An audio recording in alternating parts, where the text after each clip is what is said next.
มันนั่นเลยมาโหดเข้าเลยยิงบาพี่แหละกองบาพี่แหละ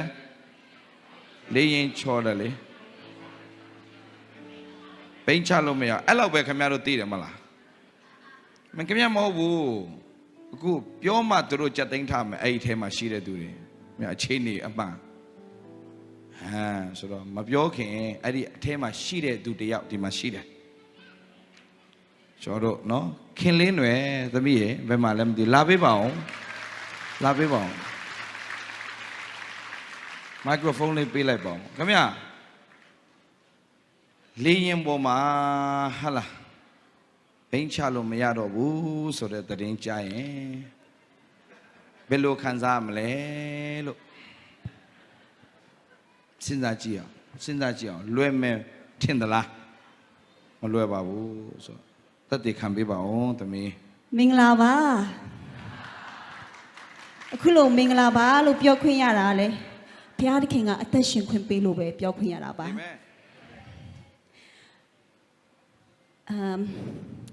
เลี้ยงข้าไล่ปุ่มมาลูกไปบ่เนาะ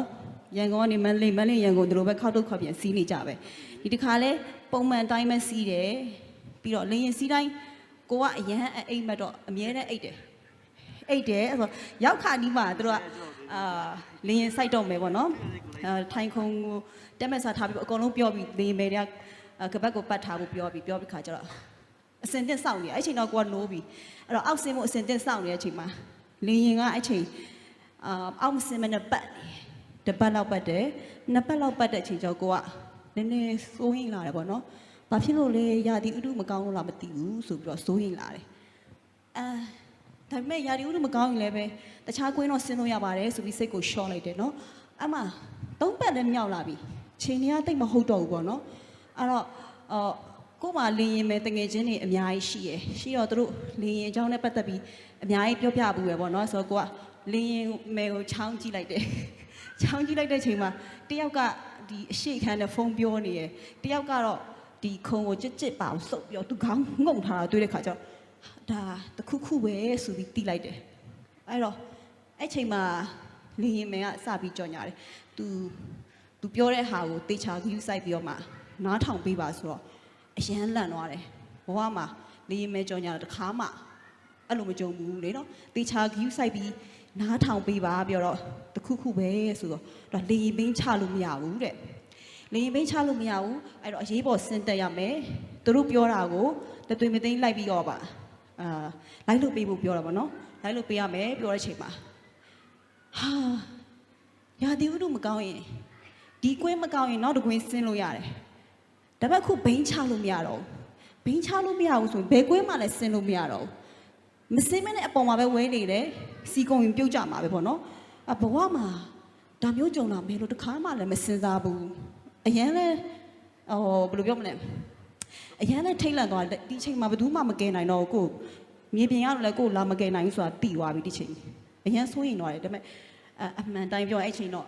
เพย์เนี่ยมีแต่เช่ก็ว่าอภิวพี่นี่เนาะเพย์เนี่ยมีแต่เช่ตีไล่เดี๋ยวเนาะ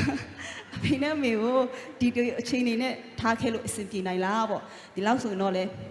เนี่ยกูลุกท่าเนี่ยส่วนเนาะเพย์เนี่ยสินปีมาบาลีส่วนไอ้ชินลุสินซาเลยพี่เราพยาบ่พยาหดว่าพยาที่เคยจะมาเปียดิชี้คนลุกป่ะso เปียชินเนี่ยตัวเราไม่บอกกูเรายีเช็คกูพยายามสิตัวที่จะกูมาเปียดิกูสิวันชาต้องไม่มีหรอกมาตัวเราไม่บอกเนาะไอ้ชิมาตั้งใจนี่เปียวหาดีอย่างวะเลี้ยงมูบ่เนาะเลี้ยงมูดิฉันก็รู้เกณฑ์ไหนนะเลี้ยงมูที่เอาตัวชีดีเด้ตัวอย่างส่งเพียงเช่มันรู้สิเนาะเราแต่ฉันไหนเนี่ยสุดท้ายเลยด้วยที่มาเช่เวลาเราสุดดาวเนี่ยไอ้ชิมาเลยมันได้วันขยายพยาเจนสัตว์คู่มาไม่ยาเราสิ่งที่สาธุยาคู่มาไม่ใช่หรอเราพยาอะไรแบบนี้นะมันเนาะพยาตัวนี้โอ้แต่เราถึงมีเสาสวดตีพยาแกไม่สวดมียงเนี่ยอะไรแบบนี้เราวันแข่งกันแล้วมันเนาะพยาแกไม่สวดยงเนี่ยไอ้เราดีเลยมูโอ้ตัวอย่างส่งเพียงมันกันบุบเวลูเลยพยาตัวก้าวจีบไปตัวเมาเนี่ยเล็กกูพยารูปยอมเลยตัวเราเมาเนี่ยตัวเลี้ยงมูเมาเนี่ยเล็กกู ကောင်းကြီးပေးပါပေါ့နော်အဲ့လိုပဲဆူတောင်းတော့တယ်နောက်ဆုံးချိန်မှာအဲ့လိုပဲဆူတောင်းတယ်ဆုံးဖြတ်ချက်မှန်ပါစေဆိုအဲ့လိုကြော်ညာပြီးတော့မှလင်းရင်ကအပေါ်မှာမိနစ်20ကျော်25မိနစ်လောက်ပြန်ထပ်ဝဲတည်းရယ်ဆိုတော့အဲ့ချိန်တော့ကိုနားမလဲဘူးဘာဖြစ်လို့ဒီလိုဝဲရလဲဆိုတော့ကိုနားမလဲဘူးဒါပေမဲ့ကိုသေးရမယ့်ချိန်ကိုစောင့်နေရသလိုဖြစ်သွားတာပေါ့နော်ဖြစ်သွားတော့လူဖြစ်တဲ့အတွက်သေတော့မသေးချင်ဘူးဒါပေမဲ့လေအဲ့ချိန်ကတော့တခြားလူတွေကတော့ဖုန်းလိုက်မိတော့ဖုန်းပြောကြတယ်သူတို့အိမ်တွေနဲ့ဖုန်းပြောကြတယ်နောက်ဆုံးချိန်ဆိုမာဆာရှိရမှာကြတယ်ပေါ့နော်တချို့ကတော့နည်းနည်းအသက်ကြီးတဲ့အန်ဒီတွေကြောင့်နည်းနည်းမျက်ရည်ကျရရှိရတော့ဘေးကလူတွေကဖေးမကြတယ်အနောက်ကလူတချို့အန်ကြရတယ်ပေါ့နော်ဒါပေမဲ့အရန်အော်ဘူးကောင်းတာအရန်တည်ငြိမ်တယ်ကိုဖတ်ကိုလည်းပြန်စဉ်းစားကြည့်ရတကယ်ကိုအဲ့လေပေါ်မှာရှိနေတဲ့အချိန်မှာသေမယ်ဆိုရင်လည်းရင်ဆိုင်မယ်ပေါ့နော်ဒါပေမဲ့တတိအရန်ရှိရကယ်၍များဒီလေရင်မူးဆုံးဖြတ်ချက်မှန်လို့ရှိရင်တော့ငါတို့အောက်ကိုရောက်မယ်ပေါ့နော်ရောက်လို့ရှိရင်လေရင်မယ်ပြောတဲ့တဟာကိုတေချာနားထောင်ဖို့လိုတယ်ငါစိတ်ကိုအရင်ရောက်ခက်လို့မဖြစ်ဘူးအဲ့တော့လေရင်မယ်တွေကလည်းဒီမြေပြင်ကိုဆင်းဖို့10မိနစ်လိုမှတို့ကထားပြီးတော့မှလေရင်အရေးပေါ်ပေါက်တွေတို့ပြတယ်လေရင်ရေးပေါ်ပေါက်ကအနောက်မှာ2ပေါက်ရှေ့မှာ2ပေါက်ရှိအလဲမှာ2ပေါက်ရှိရပါတော့တို့အချက်ပြမှပဲထွက်လို့ရမယ်ပြီးတော့အောက်ရောက်လို့ရှိရင်လင်းရပဲအခြေအနေနဲ့ကြာမလဲဆိုတာမသိတဲ့အတွက်ဘယ်အပေါက်ကထွက်ရမယ်ဆိုတာကြိုပြောလို့မရဘူးပေါ့နော်သူတို့ထွက်ဖို့သူတို့ပြောမှသွားလို့ရမယ်ဆိုပြီးပြောတယ်ပြီးတော့အရေးပေါ်အရှိမလိုက်နိုင်ရမယ်ကက်ကလေးရှိရယ်အဲ့ဟာလေးကြည့်ပြီးတော့မှအိမ်မြေပြင်မှာကြားတဲ့အချိန်မှာဘလို့အနေထားခေါင်းငုံပြီးနေရမယ်ဆိုပြီးအဲ့ဒါတွေပြောတယ်ပြောတော့ဒီမိနစ်20လောက်မှာကိုယ့်ဘာကိုအရင်အခုချိန်မှာပြန်စမ်းကြငါတော်တော်ငြိမ်သက်ခဲ့တာပဲပေါ့နော်အဲ့ဒါဘာဖြစ်လို့လဲဆိုတစ်ချိန်လုံးပါဇက်ကနေရွတ်နေဖျားကဲမယ်ဆိုတာယုံတယ်အဲ့လိုပဲဝန်ခံခဲ့တယ်ဖျားကဲမယ်ဆိုတာယုံတယ်ဖျားမတက်နိုင်တာဘာမှမရှိဘူးဆိုပြီးတော့အဲ့လိုရွတ်ခဲ့ရပါတော့ဒါပေမဲ့အဲ့လိုမြေပြင်နဲ့ထိခါနီး3မိနစ်လို့ဆိုလူကလေအဲ့ချိန်ရဲ့ခံစားချက်ကိုအခုပြောပြရင်ပြောတော့မပြောပြတတ်တော့မြေကြီးနဲ့ထိငါဘလို့အချိန်နဲ့ထိသွားမလဲပေါ့နော်တငယ်ချင်းဘေးကတငယ်ချင်းပဲငါတို့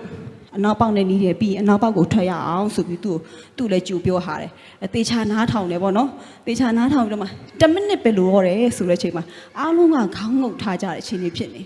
မြေပြင်ကိုထိတဲ့အချိန်မှာတကယ်ကျေးဇူးတော်ပဲခါတိုင်းပုံမှန်လေရင်စင်းအောင်မှလေရင်အရှိန်နဲ့နည်းနည်းခုန်တာလေးရှိရတကယ်လေရင်ကြာသွားတဲ့အချိန်ကအယမ်းညင်တာတယ်ကိုယ့်ရဲ့ခံစားချက်ပေါ့နော်ကိုအထဲမှာနေပြီးခံစားရတာအယမ်းကိုညင်တာလွန်အားကြီးသွားပြီဖြည်းလေးပဲကြာတာတကယ်ကိုဖြည်းလေးပဲကြာတာအဲ့ဒါအောက်ရောက်သွားတဲ့အချိန်မှာလေရင်လည်းလုံးဝရက်သွားတယ်ရက်သွားတဲ့အချိန်မှာတယောက်မျက်နှာတယောက်ကိုကြည့်လိုက်တဲ့အချိန်မှာအသက်ရှင်ပြီပေါ့အသက်ရှင်ပြီဆိုပြီးတော့မှအယမ်းပျော်သွားတယ်ပျော်သွားတဲ့အချိန်မှာညော်နှံ့ထွက်လာပါတော့ညော်နှံ့ထွက်လာတဲ့ခါကျတော့လေရင်မဲတငယ်ချင်းနဲ့ပြောဘူးအဲ့လေရင်စီကပောက်ကွဲလို့ရှိရင်အယမ်းမြန်တယ်အယမ်းမြန်တယ်ဆိုပြီးကြားပြီးတော့ဟာဒါတခါသိနိုင်သေးတယ်ဆိုပြီးတော့လေရင်ပောက်ကွဲရင်ငါတို့အသက်ရှင်နိုင်မှာမဟုတ်ဘူးဆိုပြီးတော့မှဒါမှချက်ချင်းထွက်လို့မရဘူးလားလေရင်မူးကအရှိနေမှာ तू ကစိတ်ချရပြီဆိုမှဒီ immigrate ဆိုပြီး तू orange ချိန်ကြမှာကပတ်ကိုဖြုတ်ပြီးပြေးတာတန်းနေအောင်ပြေးတာပြေးတဲ့ချိန်ကတော့ကိုကတော့ဒုတိယမြောက်ပဲဘယ်သူမှမဆောင်တော့အဲ့လိုပေါ့အသက်ရှင်ခွင့်ရခဲ့တယ်ဒါဖះပေးတဲ့အသက်ပဲကျန်တယ်ဆိုတော့ကျွန်မတကယ်ဝန်ခံတယ်ဒါဖះကိုယေရှုတင်တယ်ကျွန်မဖြည့်တယ်မီဒီယာတွေကလို့ကျွန်မပထမအဆုံးအနေနဲ့ဖះကိုပဲယေရှုတင်တယ်ဒါပေမဲ့လေရင်မှုကိုယေရှုမတင်ဘူးလို့ဗမာမှလည်းမဖြစ်ဘူးဒါလေရင်မှုလည်းအရန်တော်တယ်သူဆုံးဖြတ်ချက်မှန်တယ်ဒါပေမဲ့ဖះပေးတဲ့အသက်ပဲရှိတယ်လို့ကျွန်မဝန်ခံပါတယ်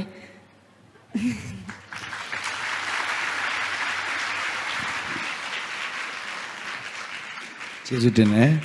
ဟုတ်ဒီနေ့တက်တီခံရမယ်ဆိုတဲ့ချိန်မှာစဉ်းစားရပေါ့နော်ဒီခုပြောတဲ့အတိုင်းလေးပဲပြောပြီးရိုးလေးပဲစဉ်းသွားရင်မီဒီယာတွေအကုန်လုံးကိုဖြေဘူးတယ်ဒီခုပြောတဲ့ပုံစံတွေကလေအဲ့တော့မီဒီယာတွေမှာဖြေထားတဲ့အတိုင်းပဲဖြစ်နေမယ်ပေါ့ဆိုတော့ကျွန်မတေချာပြန်စဉ်းစားတယ်ဘာပြောတင်လဲတက်တီခံရမယ်ဆိုဒီဟာလေးပဲပြောလိုက်ဘာမှမထူးခြားဘူးဖြစ်မယ်စဉ်းစားမျိုးပေါ့နော်ကျမဘဝမှာဖခင်ကကျမအရန်ကောင်းမြတ်တယ် ကျမအရင်ချစ်တယ်ဆိုတာ Hallelujah. တ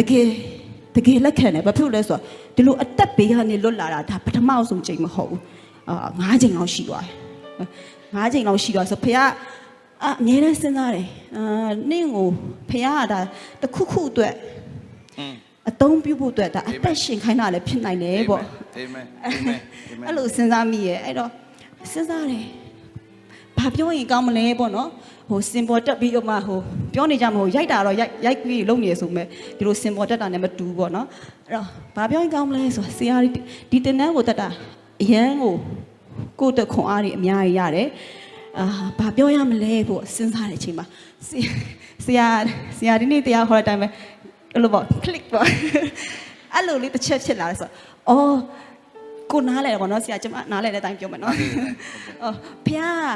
ဖះလူကပြောဖះနဲ့တအားချစ်တယ်ဟုတ်တယ်ဖះငါ့ကိုတအားချစ်တယ်ငါသိရဲ့လို့ဖះငါ့ကိုတအားချစ်တယ်ဆိုတာ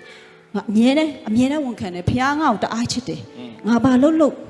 ဘယ်တော့မှဖះငါ့ကိုဟိုအန်ဒီရိတ်နဲ့မထားခဲ့ဘူးဒုက္ခနဲ့မထားခဲ့ဘူးဒုက္ခဘလောက်ပဲရောက်ဖះကိုတားလိုက်တာနဲ့ဖះကလေအဲ့ဒုက္ခကိုကောင်းမွန်စွာဖြေရှင်းပေးသွားတယ်အဲ့တော့ကျမစဉ်းစားမိရပါတော့ဒီလူတွေအနေနဲ့စဉ်းစားမယ်ဆိုရင်ဒီချစ်မေတ္တာနဲ့ပဲနားလည်အောင်ပြောမယ်ဆိုလို့ရှိရင်ဥပမာလူတစ်ယောက်ကကိုယ့်ကိုချစ်နေရပေါ့နော် तू ဘယ်လောက်ထိချစ်လဲဆိုတော့ကိုသိတယ်ကိုသိတော့ကိုကစိုးမိရယ်ကိုဘယ်လောက်ဆိုကိုသူချစ်တယ်ဆိုတာသိရလေချိန်တိုင်း तू ကိုခွင့်လွတ်မှာပဲအဲ့လိုပေါ့အဲ့လိုဆိုတော့အဲ့လိုအခက်ခဲနေကြလို့ရှိရင်တော့ကိုကသူ့ကို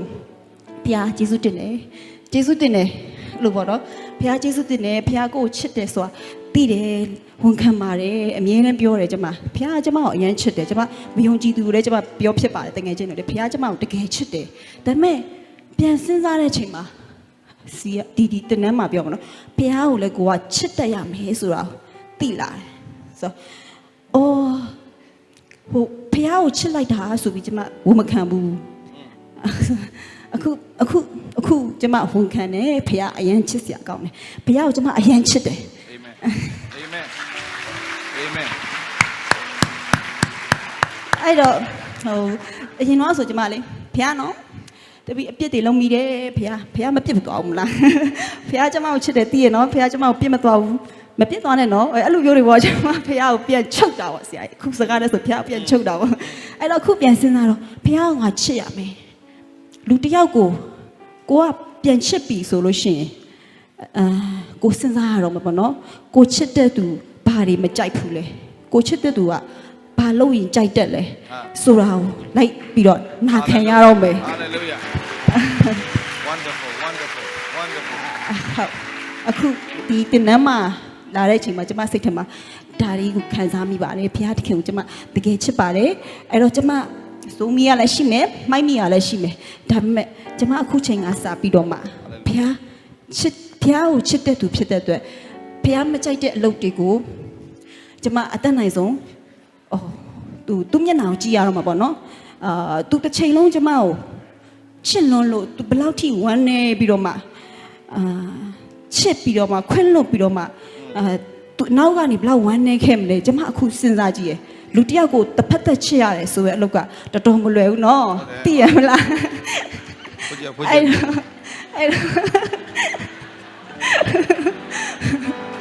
တော့ကျမစဉ်းစားမိရဖေကကျမအရန်ချစ်တော့ကျမစိုးမိတယ်ပေါ့နော်ချိန်တိုင်းဖေကကျမကိုချစ်မှာပဲဆိုတော့ကျမသိနေတယ်အဲ့ဒါတော့ကျမအရန်ယုံတယ်အဲ့တော့အခုကျမဖေကိုပြန်ချစ်မယ်အာမင်ဖေကဖေကမကြိုက်တဲ့အလုပ်လေးတွေကိုကျမတို့မလုပ်မိအောင်ကျမအသက်နိုင်ဆုံးရှောင်ကျင်မယ်ဖះနဲ့သွားတက်တဲ့အသက်တာလေးဖြစ်အောင်ကျွန်မဆက်လက်ပြီးတော့မှရှောင်းလန်းမယ်လို့ကျွန်မဝန်ခံပါတယ်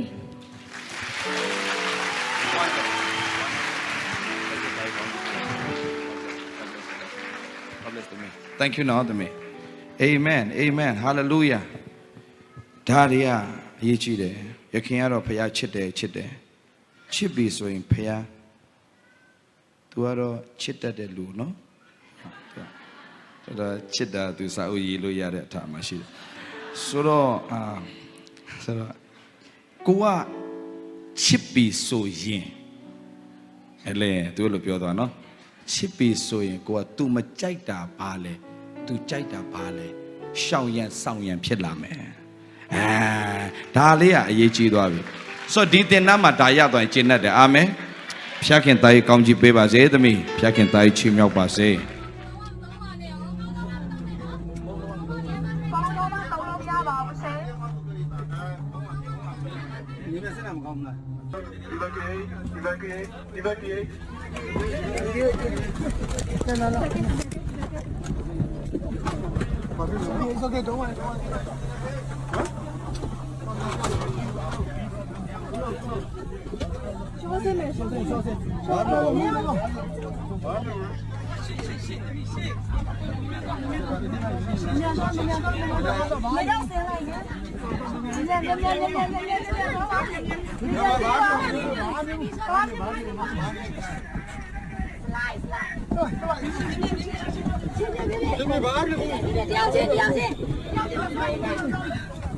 他说干嘛？他比上车了，我说他了。